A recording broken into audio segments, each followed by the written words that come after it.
तो नमस्कार, प्रणाम। मैं आपका अपना विशु राय हाजिर हूँ विशु वारदात तक की एक और नई कहानी के साथ।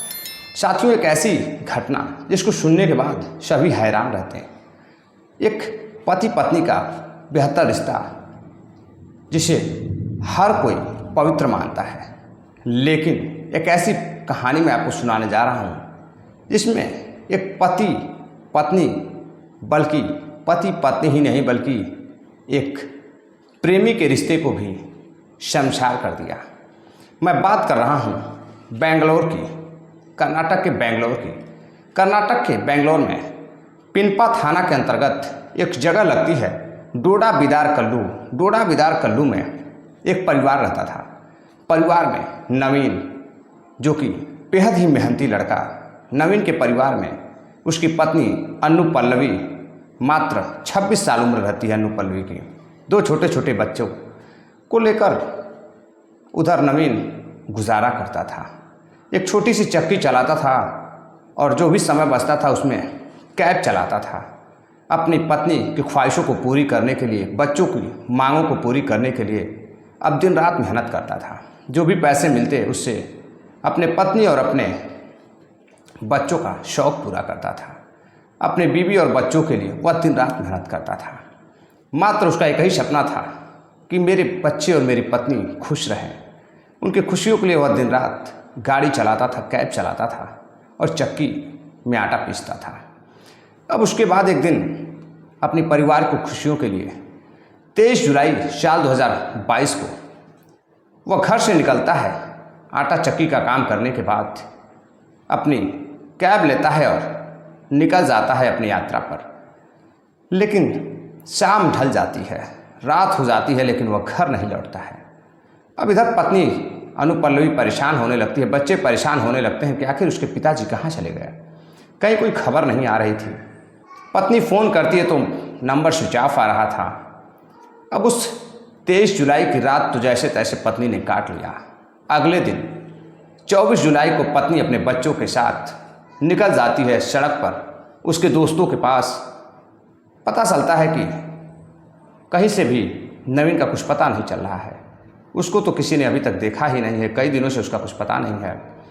अब उधर नवीन के जानने वालों पर वह फ़ोन करती है, लेकिन कहीं से नवीन का कुछ पता नहीं चल रहा था।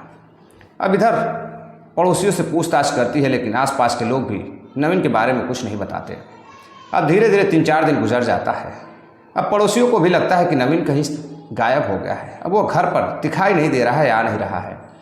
अब इधर उसकी पत्नी और परेशान होने लगती है।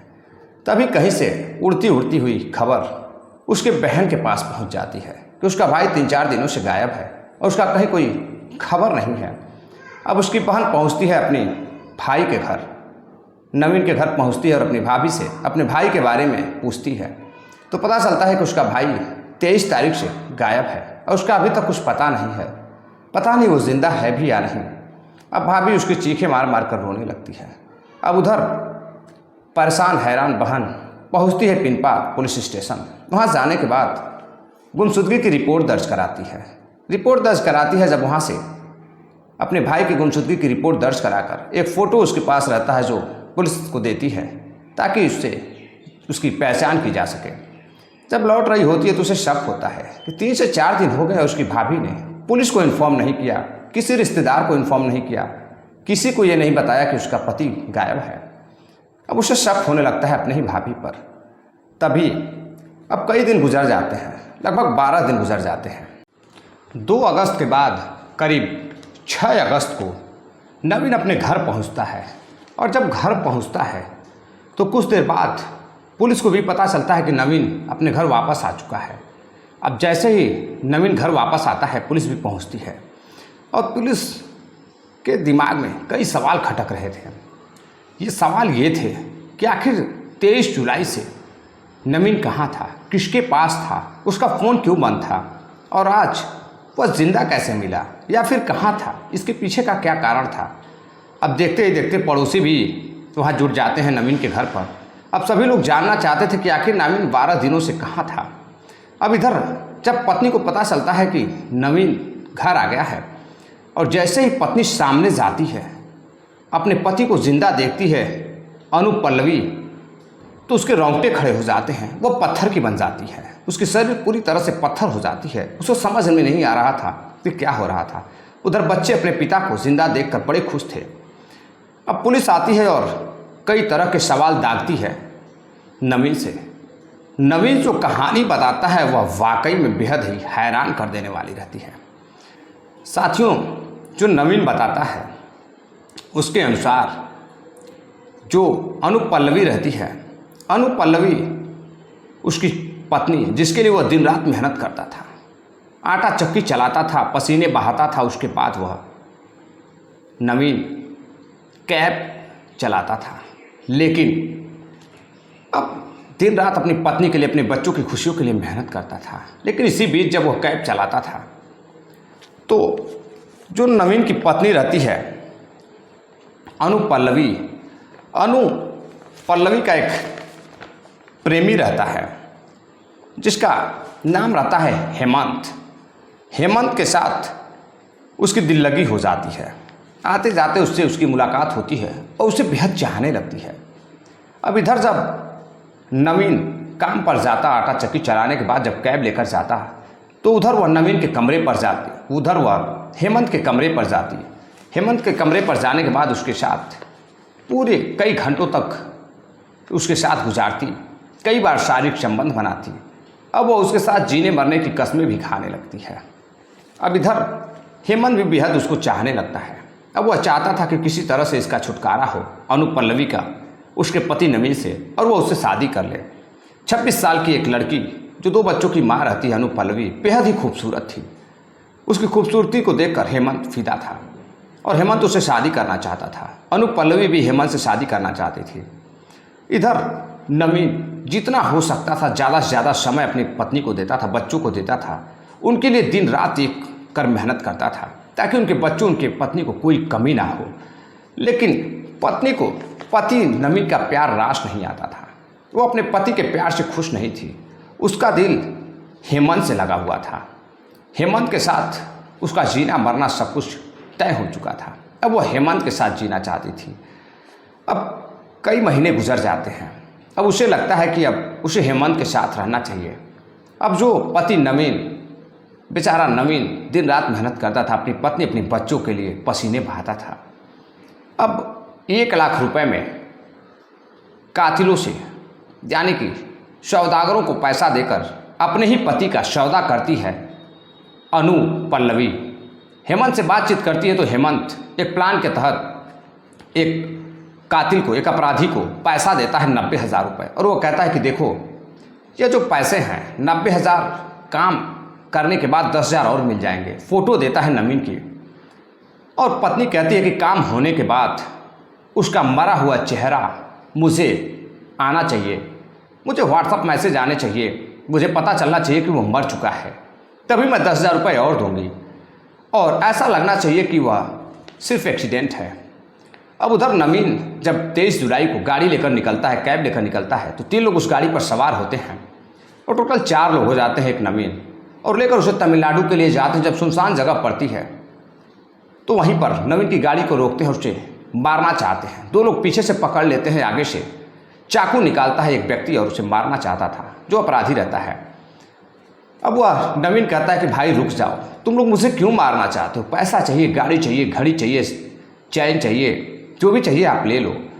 तभी सामने वाला व्यक्ति जो अपराधी रहता है उसका भी दिल पसीज जाता है, कितना अच्छा व्यक्ति कहाँ मिलेगा। वो कहता है देखो भाई, तुम्हारे कत्ल करने के लिए मुझे 90,000 रुपये मिले हैं और कत्ल के बाद 10,000 रुपये और मिलेंगे। नवीन कहता है अच्छा, वह कातिल वह कौन है जो तुम्हें पैसा दिया है? मैं भी 2 बच्चों का बाप हूँ, मेरी भी एक पत्नी है, परिवार है। तभी जो अपराधी रहता है वो बताता है कि एक अनु पल्लवी नाम की लड़की है और एक हेमंत नाम का लड़का है जिसके बीच प्रेम प्रसंग चल रहा है। दोनों ने मुझे 90,000 रुपये दिए हैं और कहा है कि मारने के बाद उसका चेहरा नवीन का मुझे व्हाट्सअप कर देना ताकि मैं कंफर्म हो सकूं कि वह मर चुका है। अब नवीन कहता है कि ठीक है, एक काम करो कि मेरे चेहरे को ऐसा बना दो कि लगे कि मैं मर चुका हूँ। अब उसको इतना मारते हैं, पीटते हैं, बस जिंदा छोड़ते हैं तीनों ही अपराधी, और वहीं पर नवीन को गिराकर उसकी ऐसी डेंटिंग पेंटिंग करते हैं कि लगे कि मर चुका है, और फ़ोटो खींचकर अब भेजा जाता है हेमंत पर। हेमंत 1 अगस्त की रात को उस पर फोटो जाता है, करीब 10 बज रहे थे।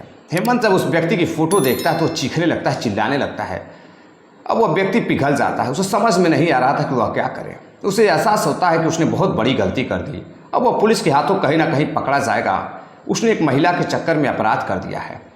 अब वह व्यक्ति बर्दाश्त नहीं कर पाता है और हेमंत फांसी के फंदे में घर पर ही अपने ही घर में फांसी के फंदे पर लटक कर अपनी जान दे देता है।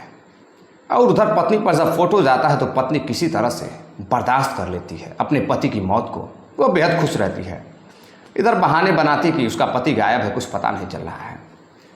अब जो कातिल रहते हैं उन्हें कुछ पैसा नवीन देता है और कहता है कि भाई आप लोगों ने मेरी जान बख्शी और मुझे ऐसी हकीकत बयां की। कातिलों को नहीं पता था कि इसी की पत्नी ने, यानी कि अपनी ही पत्नी ने अपने पति के कत्ल के लिए सुपारी दी है। कातिल वहाँ से चले जाते हैं। अब जब पुलिस यह सारी बातें सुनती है तो हैरान रह जाती है कि एक पति दिन रात अपनी पत्नी के लिए मेहनत करता था और एक पत्नी जो अपने ही पति के मौत के पीछे पड़ी थी, अपनी पति के मौत की फ़ोटो मांग रही थी, सबूत मांग रही थी। अब पुलिस पत्नी को गिरफ्तार करती है और गिरफ्तार कर जेल भेज देती है।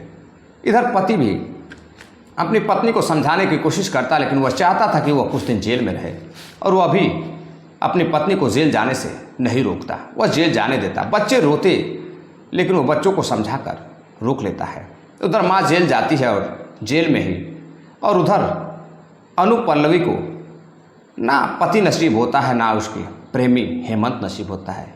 हेमंत को एहसास हुआ कि उसने बहुत बड़ी गलती की है ज़िंदगी में। किसी व्यक्ति के मौत का सौदागर बना हुआ है। उसने आत्महत्या कर ली और पुलिस इधर अनु को जेल भेज देती है। तो साथियों, ये थी आज की पूरी कहानी। इस कहानी को सुनाने का उद्देश्य साथियों आपको जागरूक करना है, किसी को हैरान करना या परेशान करना नहीं है।